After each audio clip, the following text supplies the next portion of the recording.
তেখেতে যে মোৰ ওপৰত প্ৰথমতে ক'লে যে মই শিৱসাগৰ কিবা বালি সিন্ডিকেট চলাওঁ, এইটো এক্সপান্ড হ'লনে আছে ছাৰ? আপোনাক যেতিয়া ক'লে যে ভেঙুচালি কৰা বুলি, তেতিয়াতো আপুনিতো মোকতো এইটো অপোজ কৰা নাছিলে।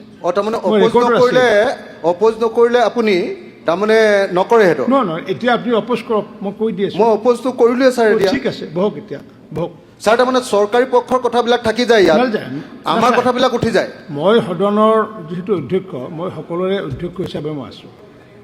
মই এইটোৱে আহ্বান জনাইছোঁ যে এক্সপাণ্ড হোৱা কথা সদনৰ বাহিৰত গৈ পেলাই কোনো মিডিয়াত ক'ব নোৱাৰিব। যিটো শব্দ আমি এক্সপাণ্ড কৰোঁ সেইটো ক'ব নোৱাৰিব, আৰু সংবাদ মাধ্যমেও সেই বিষয়টো পৰিৱেশন কৰিব নোৱাৰিব, নহ'লে এইটো আকৌ বিচ্ছ প্ৰিভিলেজ হৈ যাব।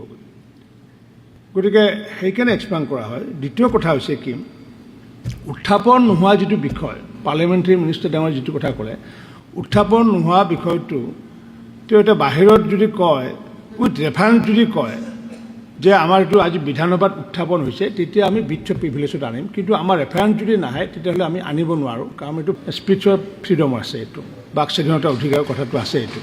কিন্তু আমাৰ ৰেফাৰেঞ্চত যদি আনে তেতিয়াহ'লে আমি সেইটো বিচ্ছ প্ৰিভিলেজত আনিব পাৰিম। মুখ্যমন্ত্ৰী ডাঙৰীয়াৰ সন্দৰ্ভত যিটো বক্তব্য আগবঢ়াইছে সেইটো আমি এক্সপ্লেইন কৰিছোঁ।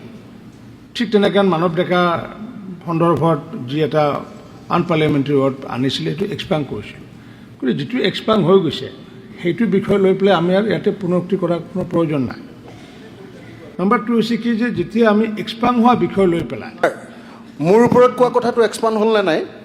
এক মিনিট, তেখেতে যে মোৰ ওপৰত প্ৰথমতে ক'লে যে মই শিৱসাগৰ কিবা বালি সিন্ডিকেট চলাওঁ, এইটো এক্সপান্ড হ'লনে আছে ছাৰ?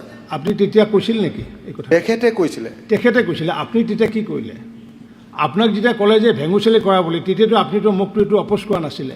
তাৰমানে অপোজ নকৰিলে আপুনি তাৰমানে নকৰে সেইটো? নহয়, এতিয়া আপুনি অপোজ কৰক, মই কৈ দি আছোঁ। মই অপোজটো কৰিলোৱে ছাৰ। এতিয়া ঠিক আছে, বহক, এতিয়া বহক ছাৰ। তাৰমানে চৰকাৰী পক্ষৰ কথাবিলাক থাকি যায় ইয়াত, আমাৰ কথাবিলাক উঠি যায়। মই সদনৰ যিহেতু অধ্যক্ষ, মই সকলোৰে অধ্যক্ষ হিচাপে মই আছোঁ। মই এইটোৱে আহ্বান জনাইছোঁ যে এক্সপাণ্ড হোৱা কথা সদনৰ বাহিৰত গৈ পেলাই কোনো মিডিয়াত ক'ব নোৱাৰিব। যিটো শব্দ আমি এক্সপাণ্ড কৰোঁ সেইটো ক'ব নোৱাৰিব, আৰু সংবাদ মাধ্যমেও সেই বিষয়টো পৰিৱেশন কৰিব নোৱাৰিব, নহ'লে এইটো আকৌ বিচ্ছ প্ৰিভিলেজ হৈ যাব। গতিকে সেইকাৰণে এক্সপাণ্ড কৰা হয়। দ্বিতীয় কথা হৈছে কি, উত্থাপন নোহোৱা যিটো বিষয়, পাৰ্লিয়ামেণ্টাৰী মিনিষ্টাৰ ডাঙৰ যিটো কথা ক'লে, উত্থাপন নোহোৱা বিষয়টো তেওঁ এতিয়া বাহিৰত যদি কয়, উইথ ৰেফাৰেঞ্চ যদি কয় যে আমাৰ এইটো আজি বিধানসভাত উত্থাপন হৈছে, তেতিয়া আমি বিচ্ছ প্ৰিভিলেজত আনিম। কিন্তু আমাৰ ৰেফাৰেঞ্চ যদি নাহে তেতিয়াহ'লে আমি আনিব নোৱাৰোঁ, কাৰণ এইটো স্পীচৰ ফ্ৰীডম আছে, এইটো বাক স্বাধীনতাৰ অধিকাৰৰ কথাটো আছে এইটো। কিন্তু আমাৰ ৰেফাৰেঞ্চত যদি আনে তেতিয়াহ'লে আমি সেইটো বিচ্ছ প্ৰিভিলেজত আনিব পাৰিম।